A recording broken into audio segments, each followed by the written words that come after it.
देश हित में अब बात करते हैं श्रद्धा मर्डर केस की, जिसकी जांच अब 5 राज्यों तक पहुंच चुकी है। इसी के साथ इस मर्डर मिस्ट्री में अब नशे की एंट्री भी हो चुकी है। वहीं दिल्ली पुलिस की टीम अब आफताब के दृश्यम से निकलने के लिए उन सभी इलाकों में सबूतों की तलाश कर रही है जहां जहां आफताब श्रद्धा की हत्या के बाद गया।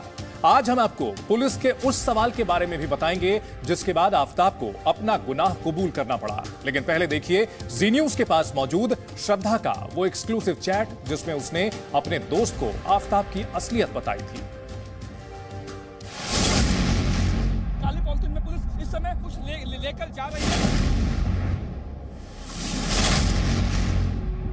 श्रद्धा की इस तस्वीर में दिख रहे जख्म उस हैवानियत के सबूत हैं जो श्रद्धा आफताब के साथ रहते हुए झेल रही थी।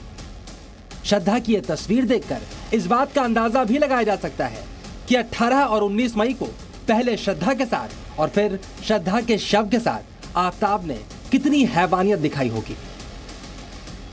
ये 2020 की तस्वीर है। तब श्रद्धा को आफताब ने बुरी तरह से पीटा था, जिस वजह से श्रद्धा को 3 दिन तक अस्पताल में भी भर्ती रहना पड़ा था।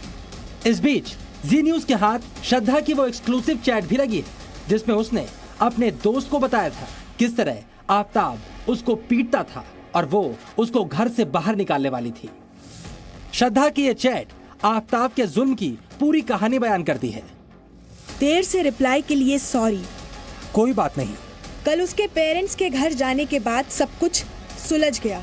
आज वो घर छोड़ देगा, लेकिन कल की पिटाई की वजह से मैं ऐसा नहीं कर सकती हूँ।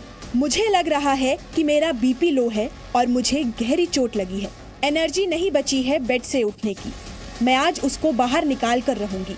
जिस तरह मैंने तुमको परेशानी में डाला, जिस तरह सब कुछ हुआ, उसके लिए मैं माफी मांगती हूँ। मेरे को डर है, मुझे जान से मार देगा, वैसा बोलने लगी। एक्चुअली मुझे डर है। इतने 3 से 4 बार मुझे मारा, मुझे गला दबाने की कोशिश किया और मुझे ये डर है मुझे मार के भी ये मेरे को घर में बंद रखता है। उसका अफेयर भी है, अफेयर भी उसके अंदर घूमता है, 2-3 लड़के कांटेक्ट में भी रहता है, मेरे को घर के अंदर मारते रहता है। श्रद्धा सहती रही, आफताब के हौसले बढ़ते गए। पिटाई से घायल हुई श्रद्धा, सिगरेट से दागी गई श्रद्धा, डिप्रेशन की मरीज बन गई श्रद्धा और आखिर में टुकड़ों में काट दी गई श्रद्धा। और अब पुलिस इन्हीं टुकड़ों की तलाश कर रही है। श्रद्धा मर्डर केस में आरोपी के खिलाफ सबूत जुटाना दिल्ली पुलिस के लिए एक बड़ी चुनौती बन गया है। यही वजह है कि दिल्ली पुलिस की टीम 5 राज्यों में सबूतों की तलाश कर रही है। दिल्ली में सबूतों की सबसे बड़ी तलाश हो रही है क्योंकि दिल्ली के छतरपुर इलाके में कत्ल हुआ और मेहरौली के जंगलों में लाश के टुकड़े फेंके गए। हरियाणा के गुरुग्राम में आफताब नौकरी करता था, वहाँ भी सबूतों की तलाश की जा रही है। मुंबई के पास वसई के कॉल सेंटर में दोनों साथ काम करते थे। यहाँ पर श्रद्धा आफताब लिव इन भी रहे, इसलिए जांच यहाँ भी जारी है। इसके अलावा श्रद्धा के मर्डर से पहले दोनों उत्तराखंड और हिमाचल में घूमने भी गए थे, इसलिए पुलिस की टीमें वहां पर भी पहुंची हैं। दिल्ली और आसपास श्रद्धा के मर्डर के सबसे ज्यादा सबूत मौजूद है, लेकिन आफताब की बातों पर पूरी तरह दिल्ली पुलिस भरोसा करने को भी तैयार नहीं। यही वजह है कि अब गुरुग्राम के आसपास भी उन शवों के टुकड़ों को तलाश करने की कोशिश की जा रही है जहां पर आफताब काम करता था।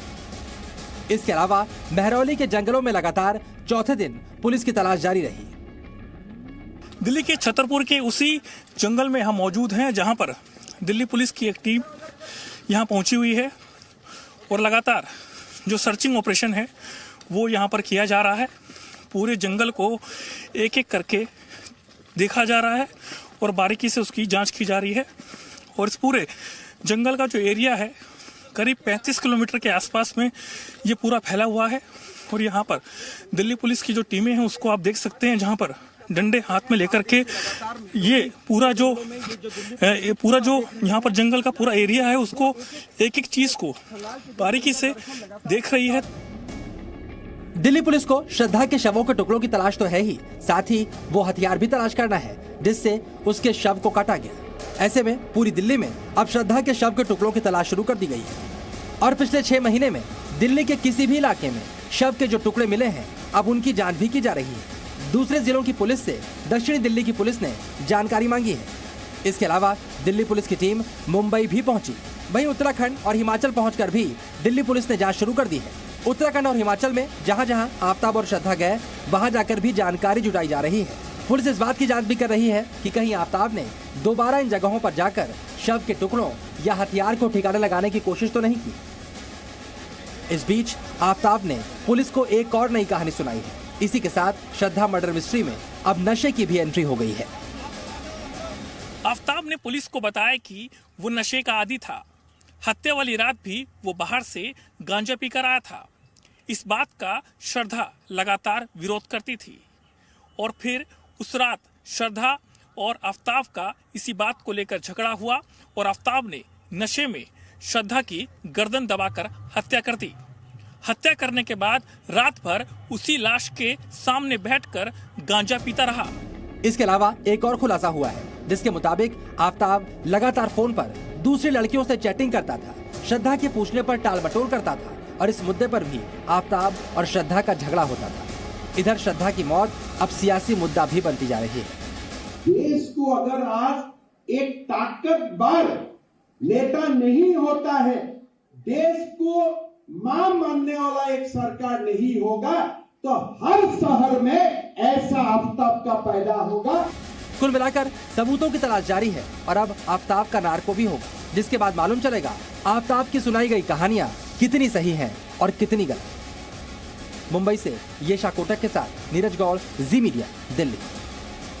चलिए अब आपको उस सवाल के बारे में बताते हैं जिसने आफताब को गुनाह कबूल करने पर मजबूर कर दिया। बेहद शातिर आफताब पहले पुलिस को बहकाने की कोशिश कर रहा था। आफताब ने पुलिस से कहा था कि श्रद्धा उससे नाराज होकर चली गई है। दिल्ली और महाराष्ट्र पुलिस की पूछताछ में वो बार बार इसी बात पर जोर दे रहा था। पूछताछ के दौरान वो बेहद विनम्र भी दिख रहा था, जिससे किसी को शक न हो। लेकिन महाराष्ट्र पुलिस के मुताबिक एक अफसर ने उससे कुछ ऐसे सवाल पूछे जिसके बाद आफताब फंस गया। अफसर ने श्रद्धा से उससे पूछा कि श्रद्धा तुम्हारे घर से कब निकली? आफताब ने बताया 22 मई को। अफसर ने दूसरा सवाल पूछा, उसके बाद तुम उससे फिर कब मिले? आफताब ने बताया वो 12 जून को अपने कपड़े वापस लेने आई थी। सचिन सनाप यानी अफसर ने तीसरा सवाल पूछा, श्रद्धा अपने साथ फोन लेकर गई थी क्या?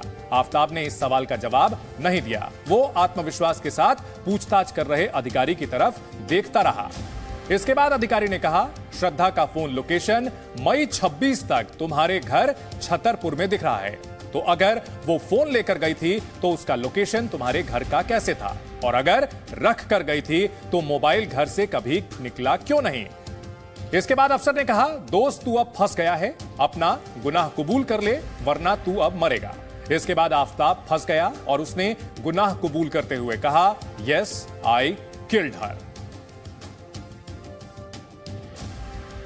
श्रद्धा को इंसाफ दिलाने की मुहिम में जुटे श्रद्धा के पिता से भी जी न्यूज ने एक्सक्लूसिव बातचीत की है। श्रद्धा के पिता ने जी न्यूज को बताया किस तरह श्रद्धा ने अपनी मां को आफताब के जुल्मों की कहानी सुनाई थी। श्रद्धा के पिता ने आफताब के लिए फांसी की सजा मांगी है।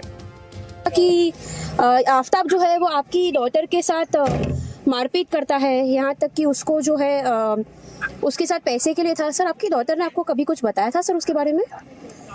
नहीं, मुझे कभी डॉक्टर ने बताया नहीं। ये मेरे वाइफ को एक बार मालूम पड़ा था कि ये माता है करके। अच्छा, सर क्या बताया था आपकी वाइफ को श्रद्धा ने? कि शायद उस वक्त उसके मुंह से किधर से फोन आया था। ओके, ऐसा वो तभी उसको तकलीफ हो रहा था, तभी वो वाइफ को बताया कि मुझे तकलीफ हो रही है। कि आफताब जो है वो आपकी डॉटर के साथ मारपीट करता है, यहाँ तक कि उसको जो है उसके साथ पैसे के लिए था। सर आपकी डॉटर ने आपको कभी कुछ बताया था सर उसके बारे में? नहीं, मुझे कभी डॉक्टर ने बताया नहीं। ये मेरे वाइफ को एक बार मालूम पड़ा था कि ये माता है करके। अच्छा, सर क्या बताया था आपकी वाइफ को श्रद्धा ने? कि शायद उस वक्त उसके मुंह से किधर से फोन आया था। ओके, ऐसा वो तभी उसको तकलीफ हो रहा था, तभी वो वाइफ को बताया कि मुझे तकलीफ हो रही है। तो वो तमाम सबूत अब सामने आ रहे हैं जिससे यह पता चल रहा है कि आफताब ने गुस्से में आकर अचानक हत्या नहीं की। श्रद्धा के ऊपर वो पहले से जुल्म करता रहा था। 2 साल पुरानी चैट सामने आई जिसमें श्रद्धा ये बता रही है कि उसकी इतनी पिटाई की गई है कि उसका बीपी लो हो चुका है और वो उठ नहीं पा रही है बिस्तर से। उसके बाद उसके पिता ने भी ये बताया है कि उसके मुंह से खून निकल आया था, इस कदर बेरहमी से उसने पीटा था। वो फोटोग्राफ सामने आए हैं जिसमें श्रद्धा के चेहरे पर निशान मारपीट के साफ साफ नजर आ रहे हैं। 4 साल में कितना जुल्म सहती रही श्रद्धा। शायद उससे गलती यह हुई कि पहले वो समझ नहीं पाई कि आखिरकार ये कितना खतरनाक हो सकता है और आफताब के साथ उसका रिश्ता आखिरकार एक भयानक मोड़ पर खत्म हुआ। आफताब के बारे में श्रद्धा के पिता ने और क्या कुछ कहा है, आइए आपको सुनाते हैं। और सर, आपकी आखिरी बार कब बात हुई थी श्रद्धा के साथ? 2021 में। आफताब के पेरेंट्स अभी नहीं मिल रहे। आफताब की तो दिल्ली पुलिस जांच कर ही रही है, लेकिन सर आपकी क्या डिमांड है इस समय? क्योंकि as a victim's father sir आप अपनी लड़ाई लड़ रहे हैं, तो आपकी सर इस समय आपका क्या कहना है सर?